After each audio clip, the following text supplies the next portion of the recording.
Yes. May I help you? Actually, I've been told by a mutual acquaintance that it might be the other way around. Were you followed?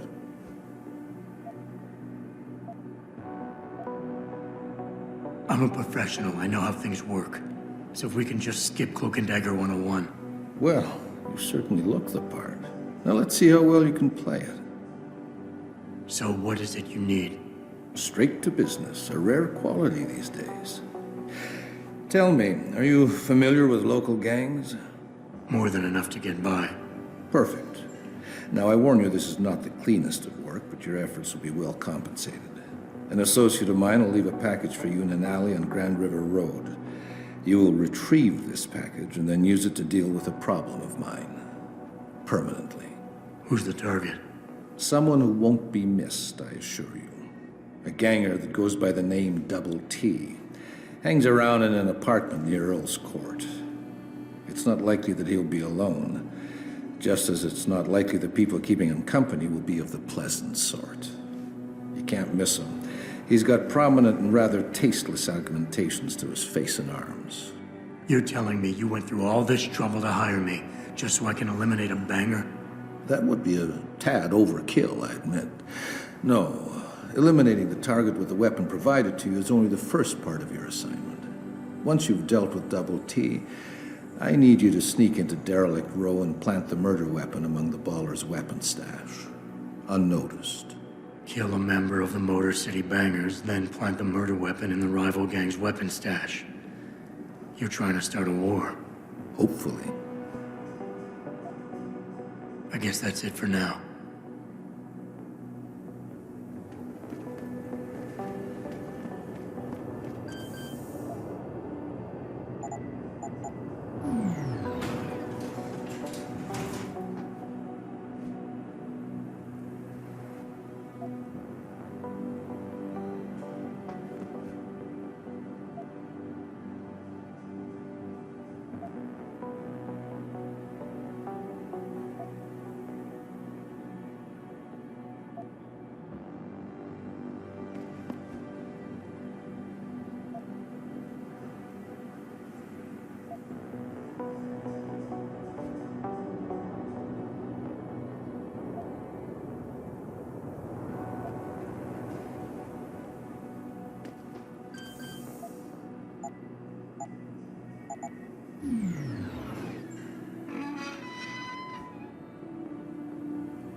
United in their cause to find a solution.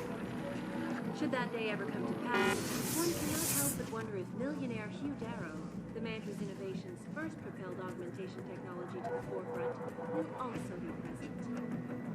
So far, Mr. Darrow has refused our repeated requests for an interview. This is Eliza Cassan, reporting to you live from Pecos.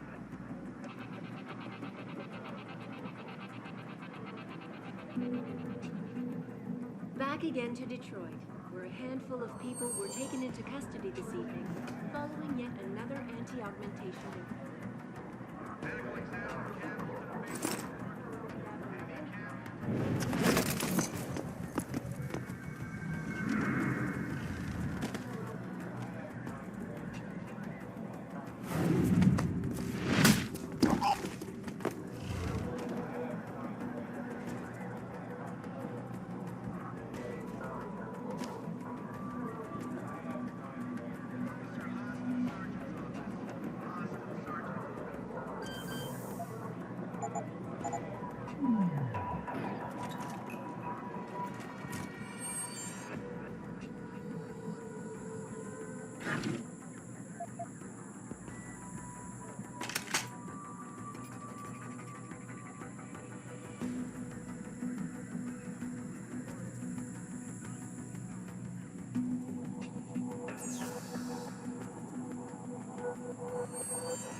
You will be put in a camp for an indeterminate amount of time, Billy!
Mr. Taggart went on to express.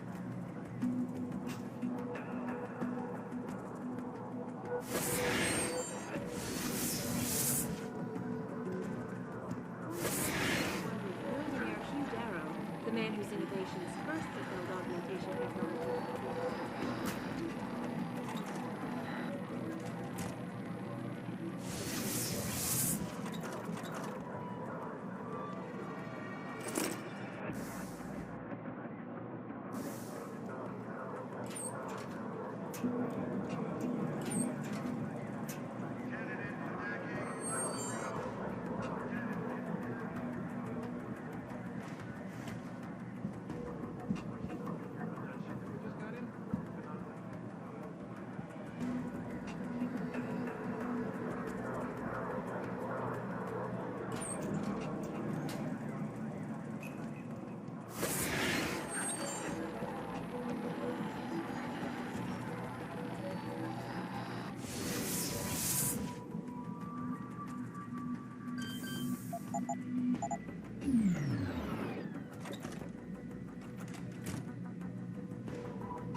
Campbell's doing an autopsy on that John Doe they brought in earlier. Morgue's off limits until he's through.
About time. You the home sec guy I was ordered to wait for? Tell Manderley I didn't get the memo until I was halfway through the autopsy. By then, it was too late to close him up again. Right. So you recovered the neural hub? Tricky bit of work that was. A few inches lower and the bullet would have fried more than just the pedal connectors. As it is, I can't guarantee you'll get anything useful out of it, other than the fact that it's been modified. Modified? With what? Some kind of wet drive. But hey, I didn't look. Ultraviolet means ultraviolet, and I know how touchy you guys get when it comes to matters of national security. He's all yours. The hub's been detached, but I left it in the skull as ordered. Now, if you'll excuse me, I got paperwork to fix.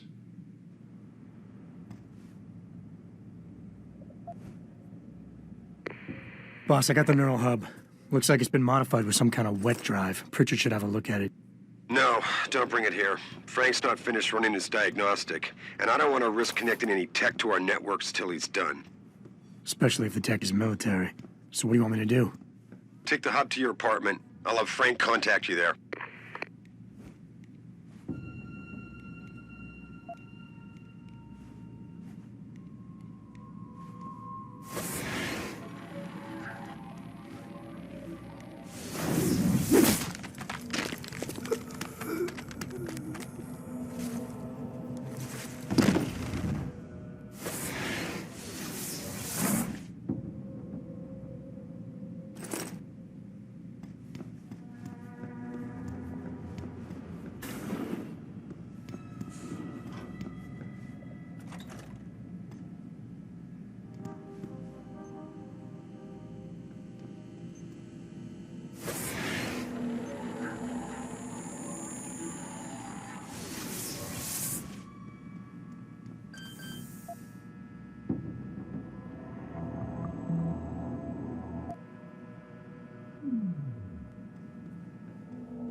Thought I heard a noise. In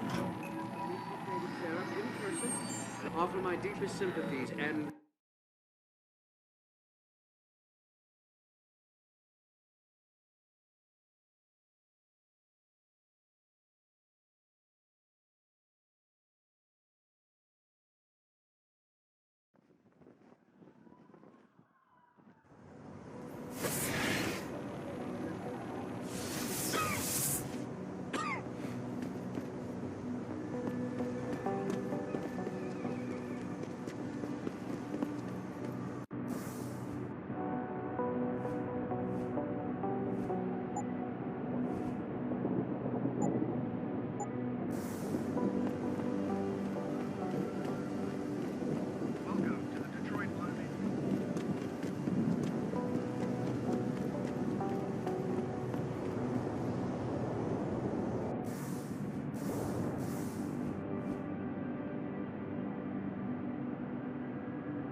Yeah?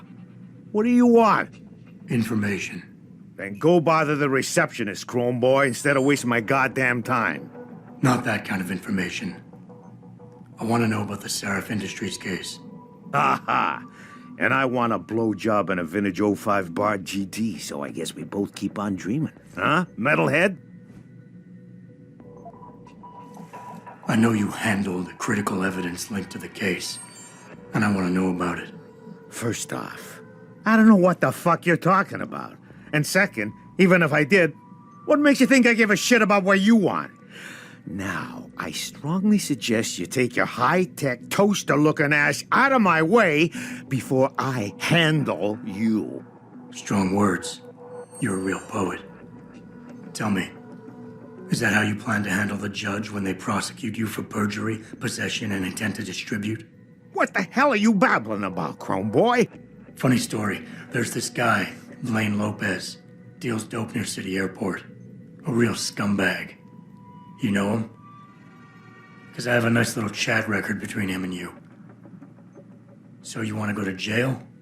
Or you want to tell me what I want to know? How the hell do you... Shit, man. Now listen, I just did what was asked of me. I didn't have a choice. Talk. Okay, look. I just came in one morning and there was an email with my new assignment in it. Official business. But there were also specific instructions. I had to check out the lab for footage from an Intellicam. They told me to take it and leave it near a garbage can somewhere near the lake. What was on it? Well, it's not crystal clear, but mainly it shows the boys who attacked Seraph as they were breaching the labs. And it looked like they were bringing something in with them.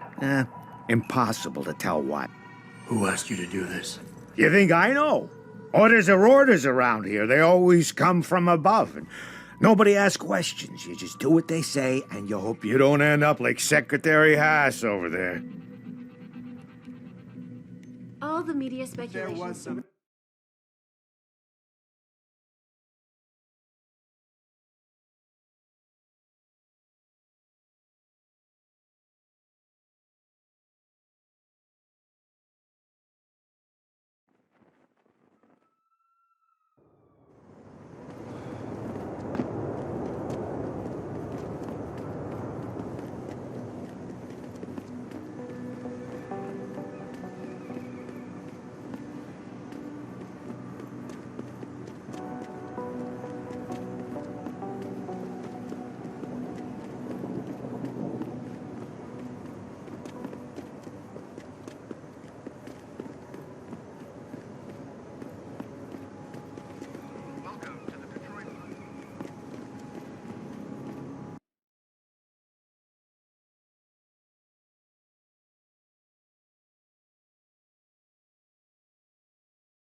Situation in Detroit has just blown through. Have you found anything?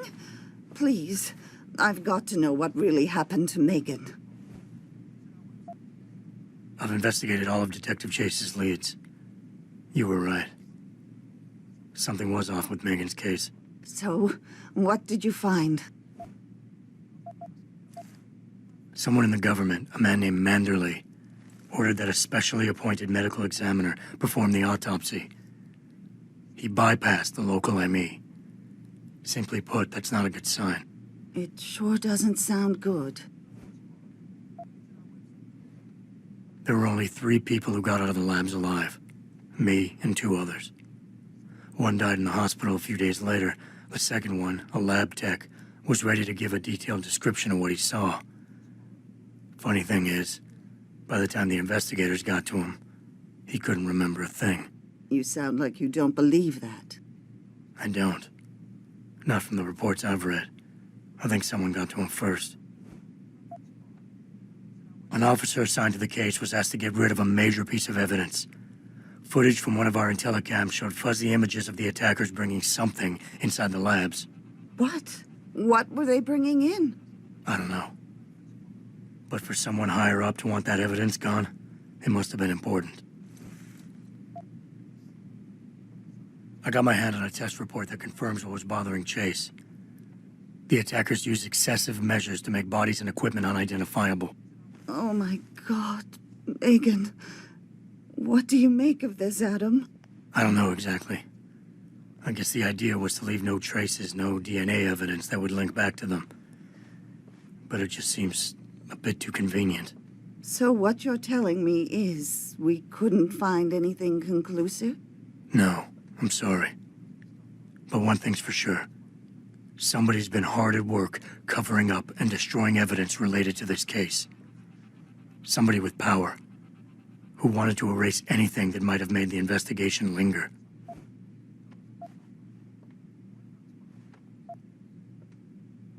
I'm sorry, Cassandra. I wish I had more tangible answers to give you. But I did stumble on something I think you should have. I found Megan's bracelet. I'm sure she'd want you to have it. Oh, Adam, that's very kind of you. Her grandmother gave it to her. She loved that bracelet very much. Thank you for all you did. And, do you know exactly how Megan died?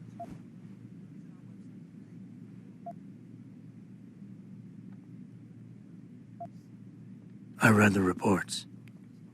She didn't suffer, Cassandra. I can promise you that. Thank you, Adam. It's not much, but it still brings me some comfort. I miss her so much.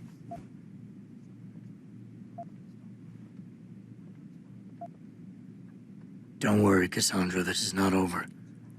I don't know how or when, but I will get to the bottom of this. I knew I was right to trust you, Adam. But please, be careful. It's strange. I thought knowing what really happened would make me feel better. But nothing will ever justify this.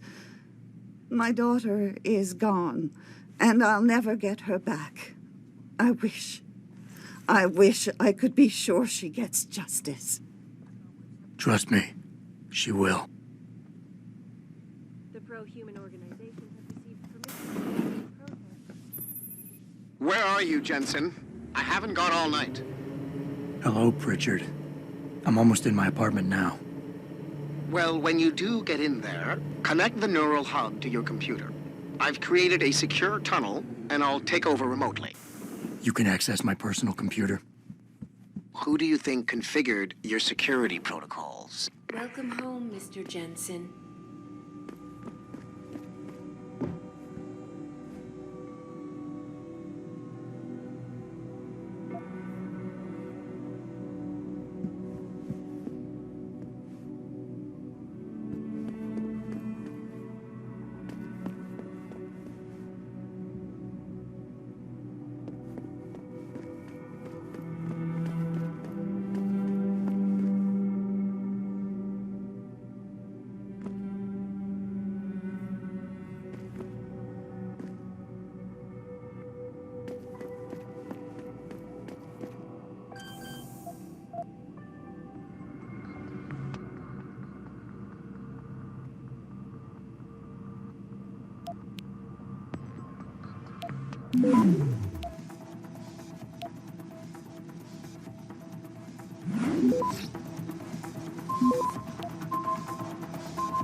Access granted.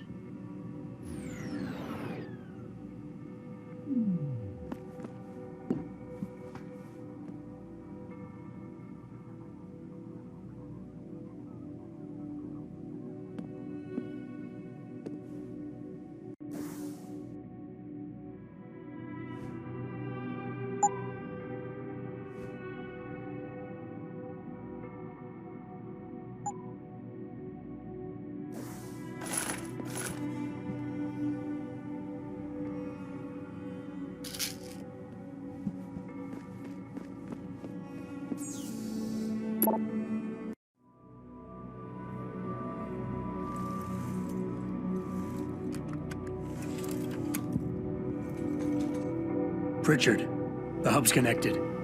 I know. Now be quiet and let me concentrate. I need his name, Pritchard, not his entire genetic history. That's not his DNA. It's the data he was trying to steal from us before he... My God, Jensen. Your suicide hacker didn't kill himself. You obviously didn't see his brain splattered all over the floor. No, you don't understand. The wet drive modification in this chip, it allows someone to hack through you. It turns you quite literally into a human proxy. So he wasn't working alone. Someone off-site was doing the actual hacking. Exactly. And whoever it was tried to hide his location by using multiple satellites. But I may have just traced him to here, an abandoned factory complex in Highland Park. Get me the address, Pritchard. Because if we're lucky, whoever pulled our terrorist strings might still be there.